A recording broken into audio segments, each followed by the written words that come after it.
This interview is for information only and should not be considered as investment advice or a recommendation to buy shares in the company featured. Welcome to this Stock Box interview.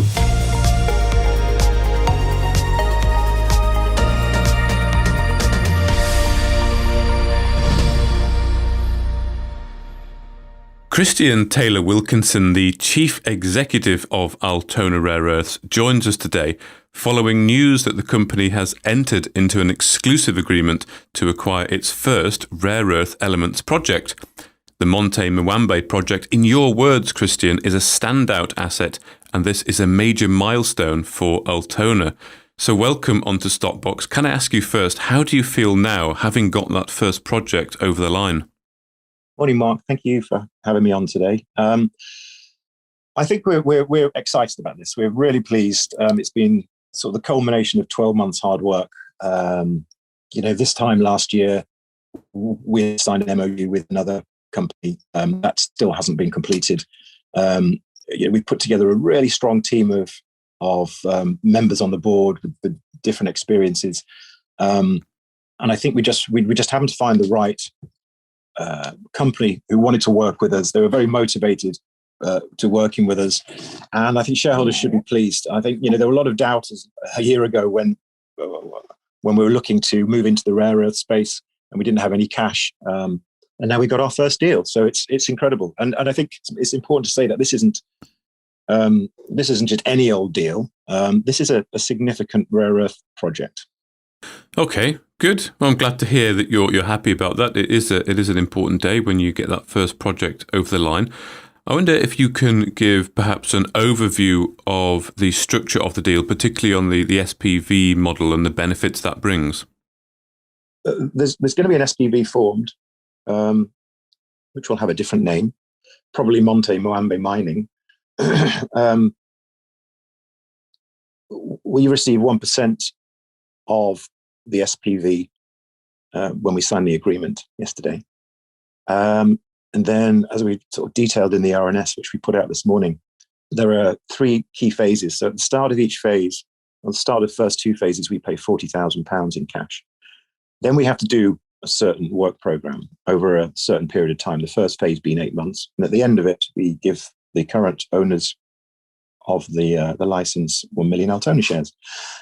Phase two, similar, 40,000 to start, 1 million Altona shares at the end. That gets us to 51%. So we're looking at within sort of 20 months, according to the schedule, we'll have 51% of this project, which is quite a long time away. But you have to remember that we're covering 100% of the costs. The board of the SPV will have 3 directors, 2 of which will be appointed by Altona. We'll have the chairman. So all the decisions made on this project will be taken by Altona. So if anyone had any worries due to the nature of a farming agreement, the fact that we only have 1% at this time, I'd like to get people thinking that this agreement is for us to acquire 70%. So I'm looking at it as we've acquired 70% of a company. It's just going to be the payment terms are just going to be over a period of 3 or 4 years.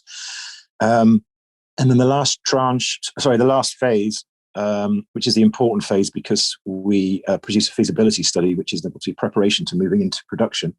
That last 2 years, we have to pay £160,000. So that's 4 tranches of £40,000. And at the end, again, it's 1 million shares. Just to put that into context, we've currently got about 21 million shares in issue.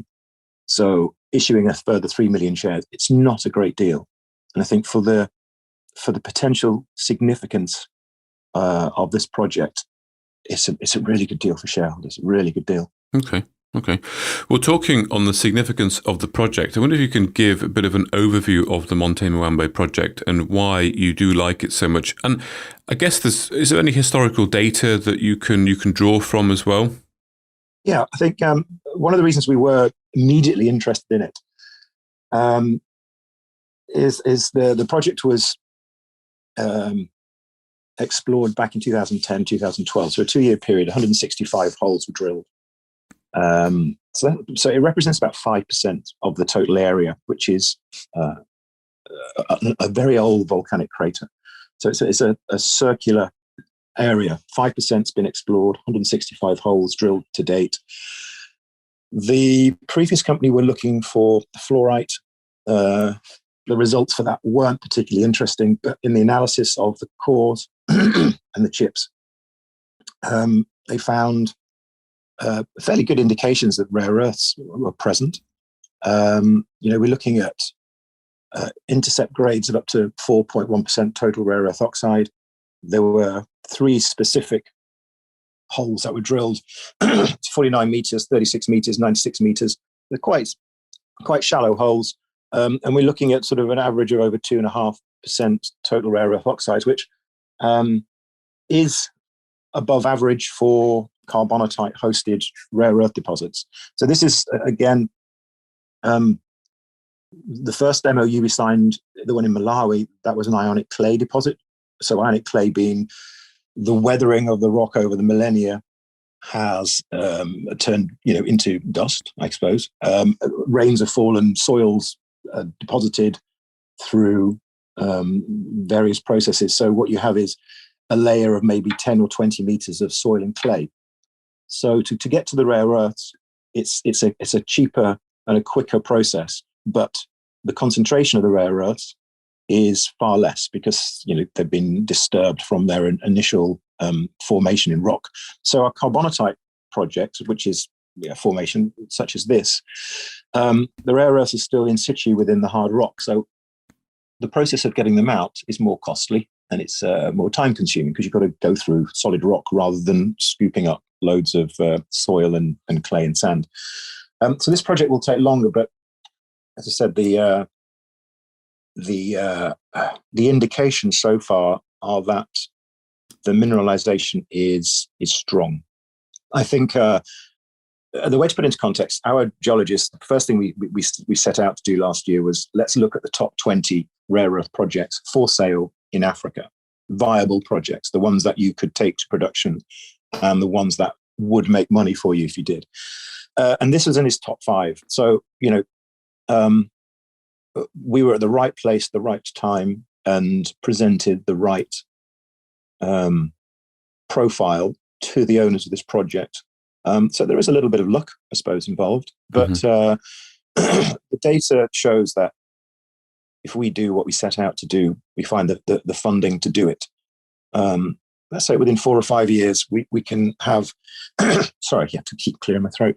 In 4 or 5 years, I think we should have a pretty solid project with a much higher valuation. I think if you look at our competitors who are listed on the LSE and have a look at their current market capitalizations, you'll see that Altona at £2 million has a long way to go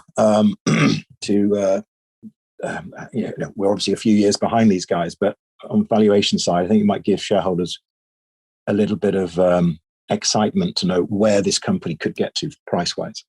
How soon do you think you can hit the ground running then on this project? Right, okay, so next steps are very clear. We need to transfer the license, the exploration license. It's actually a prospecting license, sorry. We have to transfer the prospecting license from the current owner into the SPV. That's a standard government regulatory thing to do. And that should take the next, I think, 15 to 25 days. Mm-hmm. We're also applying for the environmental license before we can start drilling. Again, it's sort of a very standard thing to do. But we expect to start the first phase exploration drilling by the end of Q3. So by the end of September, that is our plan. And we have the funds, in the bank, ready to go to pay to, whichever company we employ, consultant company we employ to do this work for us. Okay, good. So fairly soon then. So just a final question for you, Christian. On the listing process going from Aquis to Main, can you give any idea of how that process is going at the moment? Yeah. So it's a funny old process. I think that's the first thing to explain for people who haven't been through it before. You work with the Financial Conduct Authority, the FCA, which I believe used to be called the UK Listing Authority, which makes more sense. You submit a prospectus. People have probably seen IPO prospectuses for AIM companies before. They're usually 80, 100 pages long. You draft it, you send it off. That's what we've done. They then have a 10-day period to review it and to send it back to the company or the lawyer, whoever you're working with their comments. Then you have to address the comments and you have to send back a second draft. it's a little bit more complicated for Altona because we just made this acquisition. So for the first draft, for example, we didn't have any assets. So we had to write the prospectus according to, that point of view. We didn't have any assets. Legally, we didn't own anything. But now, halfway through the process, we've just signed this deal. So now we're just waiting for the FCA to advise us whether they will consider this contract as a 70% ownership, i.e., an owned asset, a subsidiary, or they'll look at it as a 1% investment into a company. So that's where we are. I've heard rumors that there is a delay. I've heard rumors that there are lots of these SPACs, these special purpose acquisition vehicles, listing at the moment. People are setting companies up, putting some cash into it, and then trying to list on standard. The government's supporting this, that they think it's a great thing for the economy. So I don't know if this is a particularly busy point of year. Normally, when it comes to summer, nothing happens because everyone's on holiday, but no one's going on holiday this year. So everybody might be trying to list their companies on standard instead. So where a process normally takes approximately 3 months, the process could take 5 months, 6 months. I'm still hoping, but I'm eternally optimistic. I'm still hoping that we're in the sort of 3 month, 4 month category. So the most important thing is that we're in the system. We're on the ladder, so to speak. And then we're just next week. Now we've got this deal announced. We'll submit the second draft of the prospectus, including the new details about Monte Muambe. See what the FCA's response will be, and then respond accordingly. I would say 90% of the document is done. So fingers crossed. And then the next step would be to obviously list on the LSE standard market and look to raise some more cash because hopefully in the next sort of 3 to 6 months, once we're listed on the LSE, we will be able to complete another 2 deals that we're already looking at. And the reason why I say that last thing is we know at least one of these target companies that we're trying to acquire, they don't want to do business with us whilst we're listed on Aquis. They have demanded as part of one of the key conditions of the deal that we're listed on the London Stock Exchange. So that such is the power around the world of the LSE. Okay, well, thank you for giving some context there. It's an interesting stage for the company, one for investors to perhaps keep an eye on, particularly as you move over at this sort of early stage of acquiring some projects in the rare earth space. But Christian Taylor Wilkinson, the Chief Executive of Altona Rare Earths, thank you very much for your time. Thank you, Mark. Good to speak to you, and talk soon. Thank you for listening to this Stockbox interview. For more information, interviews and videos, visit our website at stockboxmedia.com or give us a follow on Twitter by searching @StockboxMedia.